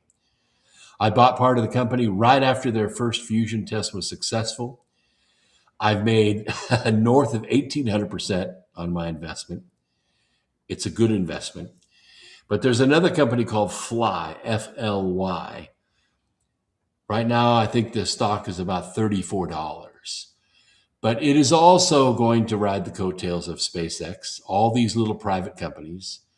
So just watch them. Go look at the press releases, track the company if you want to, buy part of the company if you want to. I did, but you don't have to. You don't have to. I like space stocks. I'm interested in them. I have bought some losers in the past, but now things are really starting to happen. It's very important that we get there first and that we get back. We certainly want to get back. We want to start establishing our lunar colony before other countries, or maybe with other countries, but not without us. We don't want China to go without us. We don't want the Russians to go without us. We don't want the Indians, we don't want the Brits, ESA, or anybody else to go without us. It's best if we get there first. Yes, absolutely. All right, let's talk a little bit about the deep state's war. George Soros's open society is shifting. Now we're entering election season. Election really hasn't started. It doesn't start till Labor Day. Right now we're just Memorial Day. But it's election season. And there's more to come here, more to come. But right now they are moving $300 million into the United States to attack MAGA and to attack the conservative Supreme Court and to attack all of the congressional races. The New York-based organization announced the initiative yesterday after years concentrating much of its activism overseas. And you'll recall that they had the Secretary of State project. Remember the Secretary of State project here in this U.S., where they poured millions and millions of dollars into secretaries of state race, and they won a bunch of them. And then what happened? What happened in 2018 and 2020 and 2022? Those secretaries of state, by the way, one just lost his re-election yesterday. They were devastating to the American Electoral College. We certainly believe that civil society is essential and must stay on the playing field. Yeah, that's what they say, civil society, right. Previously senior policy counsel at the American Civil Liberties Union, his name is Isfahani. And he's pouring his efforts into tearing apart our republic. Soros has donated more than $32 billion to his Open Society Foundation, which funds progressive legal groups, voting rights organizations, and left-leaning policy initiatives worldwide. Isfahani said the Trump administration and recent Supreme Court rulings drove the new spending push. You know why? Because they don't like losing. The global syndicate does not like losing. Now, if I was Scott Bessent, Secretary of the Treasury, I would freeze that $300 million. Send it into the U.S., fine, wonderful. We're seizing it, and it's frozen. Do it again. Send some more. It's pretty clear to us today that these rights are being rolled back, including the right to protest, civil rights, voting rights, the right to riot, the right to burn cars, the right to butcher kids. Yeah.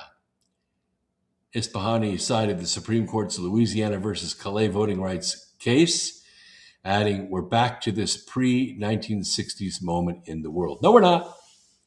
No, we're not. We're actually honoring it. The Civil Rights Act said you cannot use race as a basis for hiring, firing, promoting, admitting, and elections. And yet that's exactly what was happening in Louisiana. The Democrats had got in there and they had redistricted Louisiana based on race. In other words, they were saying you can't vote in this area if you're white. You have to be black. Well, that's racist. That's racist. To say that a black person cannot be represented by a white person is racist. It is racist.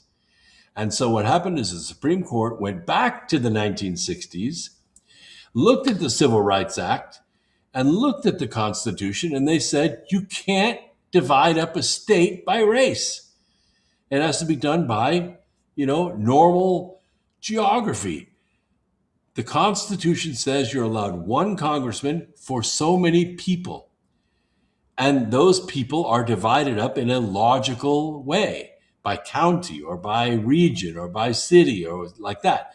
But you can't, snake or paint a district just based on black people. That's unconstitutional. And once that decision was made, Louisiana went completely red. Tennessee went completely red. Texas is going to go completely red. Florida and Virginia, they were going to go 10-1, and now it's back to 6-5 because that's the way the state is divided up. So what is this money for? What is the $300 million for? Well, it's there to fund litigation efforts. They're going to sue everybody. They're going to sue states. They're going to sue cities. They're going to sue counties. They're going to sue political parties. And they're going to be pushing for their agenda. They want basically to tear down homeowners. You have no right to own a home. No right. Your home is going to be torn down, and we're going to build an apartment there that's going to house 100 people. You have no right to have 4 people living in a home that you own. That's their litigation. That's what they're fighting. Private home ownership is to be outlawed. And it's all going to go to what they call affordable housing, but we're basically talking apartments. Apartments, apartments, apartments, apartments. No more single-family homes. That's what they're suing for. That's what they're pushing for. How many people out there want it? How many people out there want homes torn down and apartments built in their place? I watched it my whole life in Santa Monica. Block after block after block of homes that have been there since the 40s, the 50s, the 60s. Block after block after block. They bought them all, they bulldozed them all, and they built apartments. I grew up in Santa Monica. I went to Santa Monica High School. I went to Pasadena, to San Marino High School outside of Pasadena. I watched it. Now, San Marino was pretty protected from it. They did not tear down any homes and build apartments in San Marino. There are no apartments. There are rental houses, but there are no apartments in San Marino. But Santa Monica was destroyed. Everything from 3rd Street all the way to West Hollywood. Everything was torn down. Everything went to apartments. It was insane to watch it. And that's what these legal organizations are doing. Look what's happening to the Palisades right now. All those homes were allowed to burn down. No water to fight the fires. They knew the fires were likely. They had the Santa Ana winds coming in. The Karen Bass went to Africa and let it happen. The reservoirs were empty. The fire departments were undermanned. All the fire engines were broken down. None of them had been repaired. There was nobody there to fight the fires. And so the Palisades burned down. She made a mistake. She made a mistake. These were not single-family homes on 14th Street or 18th Street or 20th Street in Santa Monica. These were multi-million-dollar homes. Actors and actresses and successful business people from all over the world who lived in the Palisades. Multi-millionaires, influential people. Their houses burnt to the ground. And then Karen Bass said, you're not rebuilding the house. You could sell your land to the state or to the city, and then we'll resell it to investors who want to build condominiums and apartments, but you're not building those homes back. And that's where Spencer Pratt came from. Spencer Pratt's house burned down, and he had enough of the hotels. He had enough of the runarounds. Oh, you can't get this permit. You got to have this environmental study. Oh, you have to pay this fee and that fine. So he put his Airstream trailer on his piece of property, and he started running his campaign. And now look, Karen Bass is going to lose her election. Spencer Pratt is going to win. And the Palisades are going to be rebuilt. Those people are going to get their permits, and they're going to be able to rebuild their homes. You know how powerful that is? You know how powerful those people are? You remember when President Trump went to Los Angeles and he said, I don't care what it takes, you give these people the permits to build their houses back. Oh, she said, we're processing them. We'll do that. Absolutely. That was over a year ago. Nothing has happened. They were able to openly defy the President of the United States. That's how powerful these assholes are in Los Angeles.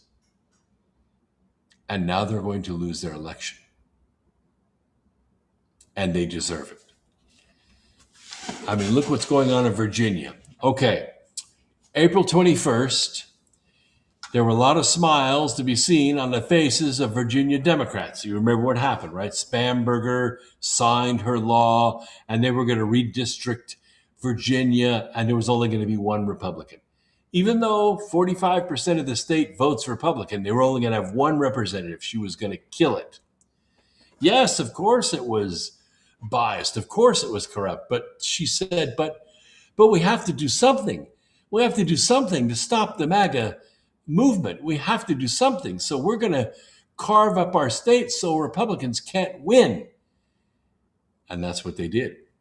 And the voters of the Old Dominion had gone to the polls and approved an amendment to the Commonwealth's Constitution allowing a radically redistricted congressional map.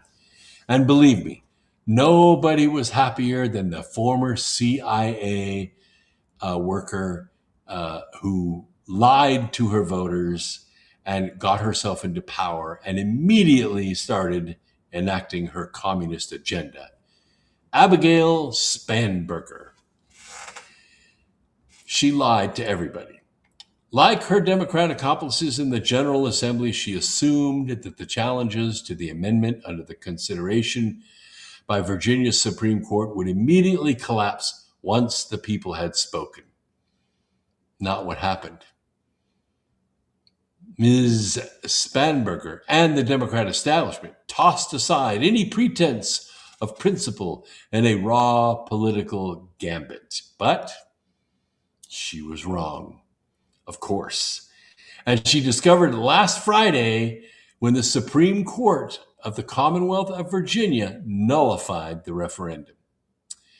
Justice D. Arthur Kelsey wrote in the majority opinion, here's what he said, and tell me if you agree with it. We hold that the legislative process employed to advance this proposal violated Article 12, Section 1 of the Constitution of Virginia. This constitutional violation incurably taints the resulting referendum vote and nullifies its legal efficacy.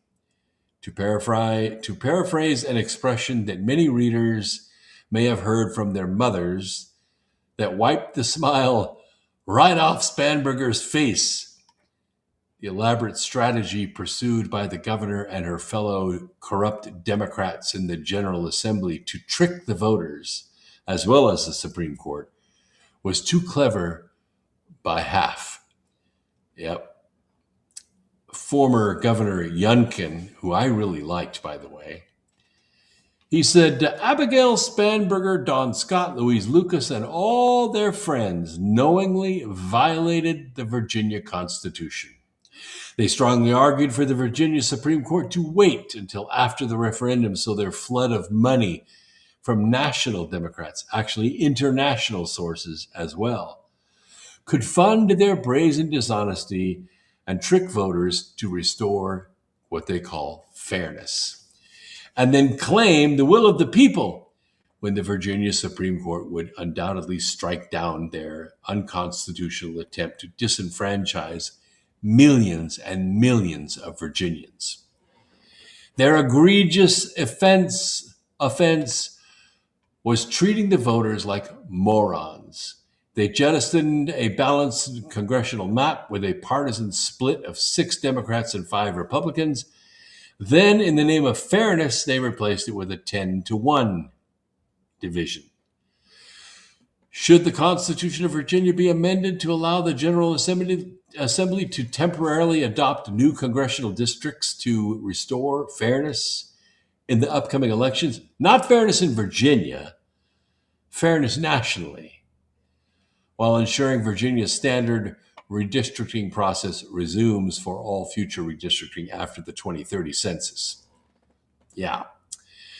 Anyway, Ms. Spanberger and her accomplices in this corruption obviously hoped this narrow win would settle the matter, but it didn't.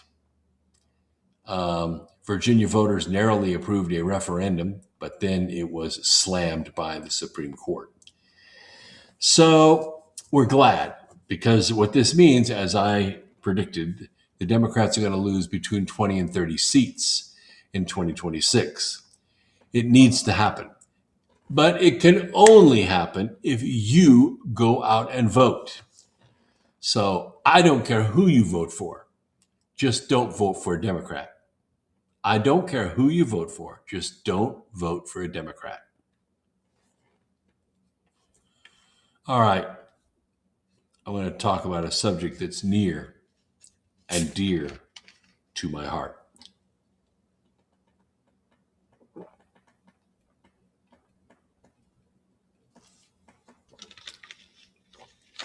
Yes, I'm drinking lime Perrier.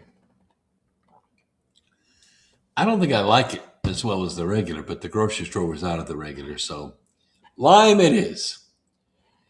When victims of abortion complications like Amber Thurman die in pro-life states, abortion activists, Democrats, and corporate media exploit their suffering to draw ire toward policies designed to protect women and babies in the womb. So there was a Colorado teenager. She died in 2025 because of complications from an abortion, a late-term abortion. It was completed by Planned Parenthood, the same people who purported to be champions of women's health, because these are actually women's health services. And if you believe that, I feel very sorry for you. Colorado permits abortion at any point in pregnancy and maintains some of the laxest public health and safety standards for facilities known to perform late-term abortions. So when 18-year-old Alexis Lynn Arguello entered a Fort Collins, Colorado Planned Parenthood in February of 2025 requesting an abortion at nearly 22 weeks pregnant, nobody batted an eye, of course. Step right this way. Planned Parenthood's abortionists proceeded with a dilation and evacuation abortion, which involves dismembering a baby in utero, limb from limb. In other words, they rip the baby apart alive.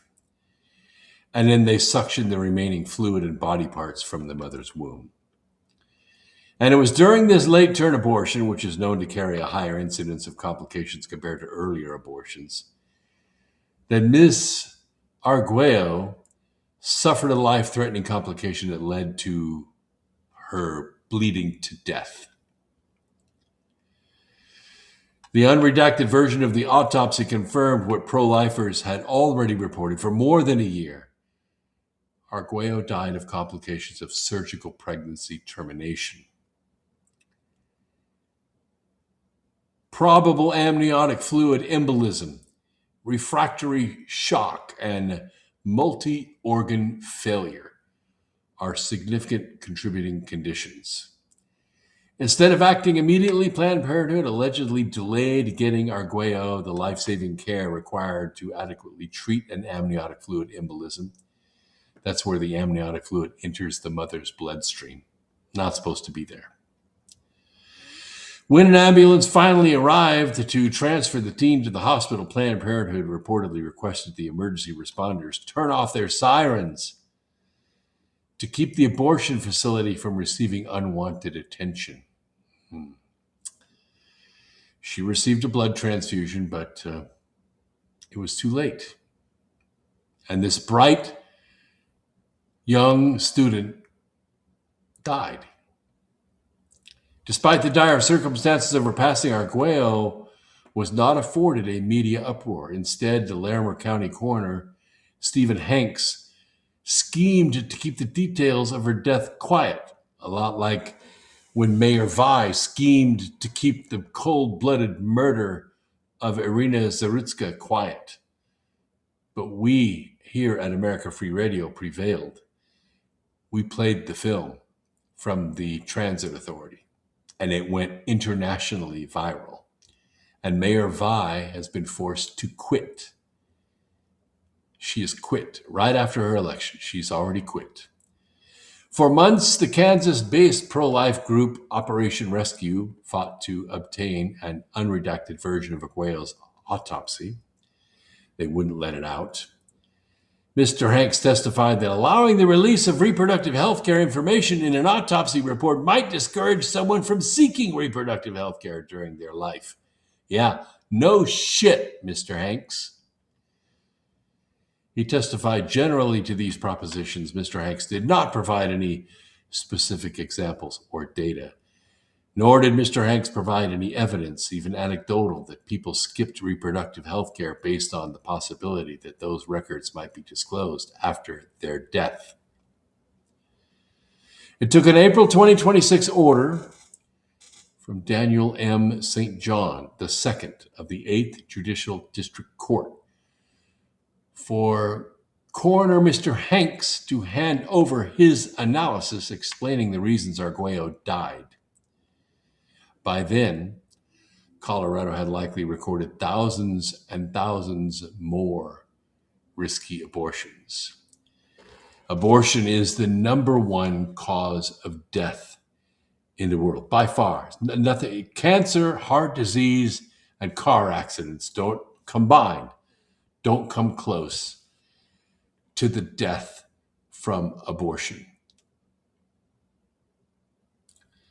1 month after Arguello's death, witnesses testified to Colorado Democrat-controlled legislature in favor of passing a bill that would require the state to annually license and to establish and enforce standards, at least standards. If you're going to kill babies, at least have health standards at these clinics so that people's lives can be saved. All the babies die, but we don't want the mothers to die as well, but a lot of them do.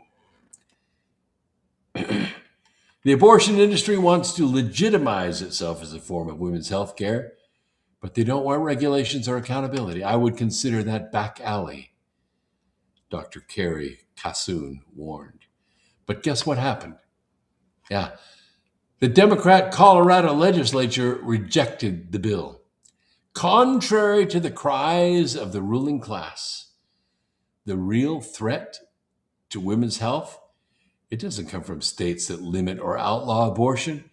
It comes from states that refuse to regulate an industry known to botch abortions, dispense castrating drugs to confused minors, reportedly traffic baby body parts, enable abusers, allegedly perform unlicensed procedures, and violate health and safety standards right and left every day, every hour of every day. Americans are not fond of abortion beyond 15 weeks gestation. Yet, corporate media willingly advance Democrats' abortion extremism with fake fact checks asserting late-term abortions don't exist and it's not a real thing. The result of that activism and Democrats' extremism are the deaths of not only tens of thousands of babies, but thousands of women as well. Thank you, Alberto Elephants. Thank you very much. I appreciate that. I can just tell you, I had a situation in my own family. Unwed teen got pregnant, and guess what happened?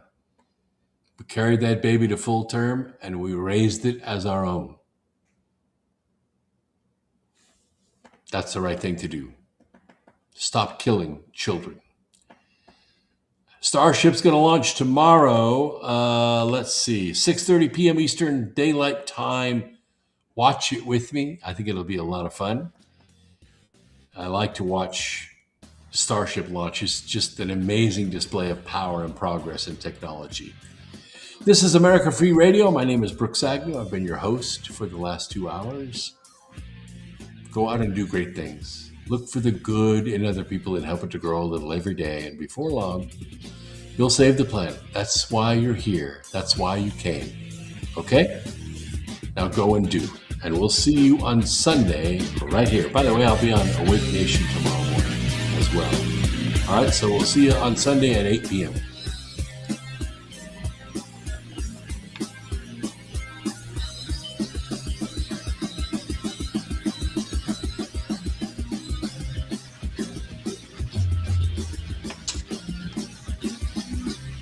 you for listening to Revolution Radio.